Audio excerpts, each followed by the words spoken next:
Okay, patch 8.3. And as a disclaimer, and you guys mentioned it yesterday, my mic does kind of suck, and that's because I'm using this old HyperX headset, uh, because it's our sponsor. So, anyway, Swain, not going to cover him. I'll maybe talk about him if he gets changed in the next patch, but I don't really like talking about a champion until they get released on the live client because PvE is kind of troll, and the testing there isn't very good players. So Azir comes first. He's getting a pretty big nerf. I talked to Demonte about this, and he says it was pretty big. You know, the Q nerfs a lot of his wave clear ability and poke ability in the early game. Obviously, it still scales up to the same.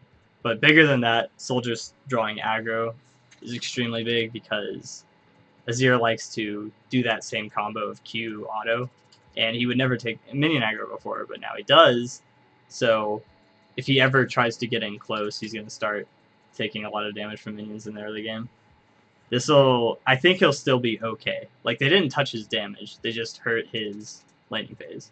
So if you can get by the laning phase, then he'll still be the same exact character.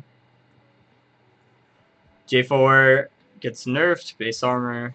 I think he'll still be alright. He'll definitely, have a worse clear. I don't think this means a lot, or actually this means almost next to nothing going toward mid and late game. But his early clear will be a lot worse, and especially Kha'Zix already shits on J4, and now that he's got 4 less armor, Kha'Zix going to shit on J4 even more. So you'll probably see a lot more Kha'Zix in J4 if you ever see that pick. Jhin got buffs. I think this is fairly self-explanatory. Lethality got nerfed, and Jhin is trash right now, so giving him a little buff to R. Katarina is getting more nerfs, and I don't really understand it because I don't think she's that great. Apparently, she's having really high success in all elos, according to Riot, but I don't know. I feel like the only people who play Katarina are one-tricks, or just Katarina fanatics.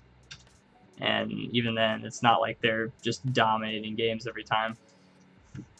I mean, I don't particularly like the character, but I don't think she needs to nerf.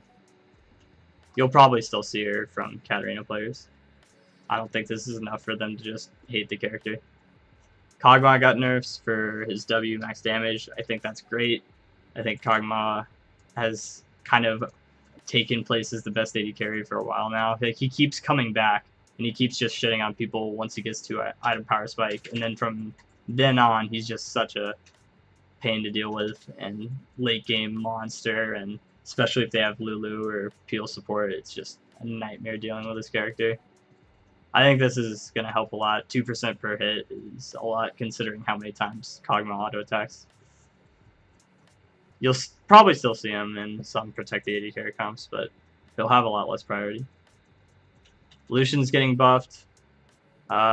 This is kind of spooky, at least for top lane, because I've been playing against a little too much Lucian top, and I dislike it, but I think it's mainly just going to be used as GP counter, which is, I guess, not a bad thing since GP's kind of oppressive, and he's probably one of the best top laners right now, along with Gnar.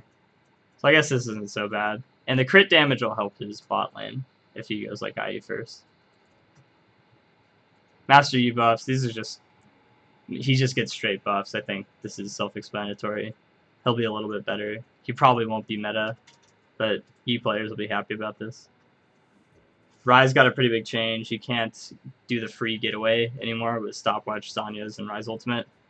This makes his split push really bad, so when you run Ryze into 4-1 or 1-3-1 comps, he'll be a lot less relevant because he can't just push to the tower, 2 people go to him, and he just Zhonya's away. Now he actually has to have vision around the area and play the split push properly. He also doesn't get free getaways from getting ganked in mid. He'll have to rely on flash like most characters instead of just 2 buttons and he's out. So you'll see a lot less Ryze because of this. I'm not sure if he'll be dead champ, but you'll see a lot less of him. Sejuani nerfs. Yeah, it's whatever. I don't think you max Q second. Nathan, what do you max on? When do you max Q on Sejuani? On Surge? Yeah. Never. It's It's a decent nerf. Okay, so it's a pretty big nerf actually. It's not a big nerf because you only use it like once a fight, but it's like it's a decent nerf. It's a decent. It's not bad. It's a decent nerf. Yeah. Sejuani will still be alright. No, she'll still be good. She'll still be good, actually. Really good. So 4 seconds on Q. You max it last, so it'll be like that for almost all early to mid game. I like it. Sejuani's too strong, so that's good. Tryndamere probably gets hit the hardest out of the Keystone changes in the preseason. And Tryndamere's just been really bad ever since Fervor has been gone. Like, press attack does not do shit for him. While press attack is still okay for people like Renekton, Tryndamere just doesn't use it very well.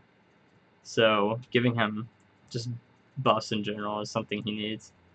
That being said, I don't think Tryndamere needs buffs on his current kit. I think he needs rework. Because his kit is really just... I've never liked it. I remember back in Season 2, Season 1, people were bitching about the same exact kit that he has now. And if eventually Tryndamere gets too strong, it's just going to be really, really cancerous. Victor also got... Victor also just got straight up buffs. His Q shield value now gets increased when you get the augment. That's just a straight up buff. He'll also get the move speed. That's great. Victor's pretty weak right now. I, for one, am not excited for Victor to be back because Victor slows down games extremely hard, just like Ziggs does. And I'm not a fan of wave clear mids because of that. It's just, even if you get Baron, it's still a pain in the ass to win the game because you're going to have to do 4-1 or 1-3-1. But he did need the buff. They didn't buff his wave clear, though, so we'll see where this puts him. He'll probably just be okay. So we got a almost meaningless nerf. Riot keeps giving Zowie little love taps, and I'm not really sure why. Because she needs a lot more than a love tap, specifically on her E. I'd like to see her E cooldown get increased. Like, I'm okay with Q, but her E is just so obnoxious, it's disgusting. Show, that doesn't matter.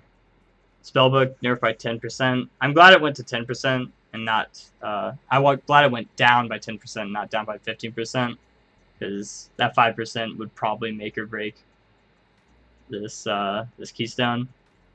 I think it'll still be alright for the people that need it over other Keystones like Vladimir. Vladimir has no good Keystone other than Spellbook. Or these days, Ornn is almost mandatory to take Spellbook over Grasp.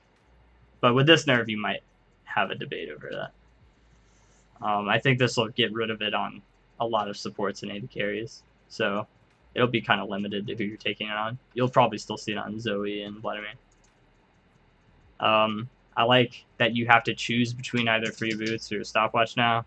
Chances are you'll see only stopwatch because stopwatch is really, really good. And I think it needs to be nerfed a lot more than what it did here, where its sell value is next to nothing now. It probably just needs to be increased in cooldown. Like, you can't use it until a lot later, or just reworked into a different rune.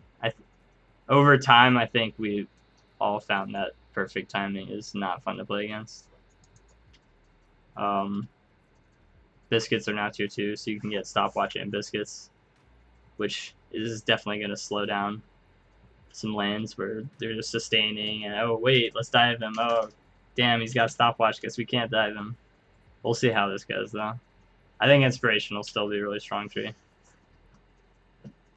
And last, usually I don't look at the bug fixes, but these are pretty big because they're fixing Scion's bugs.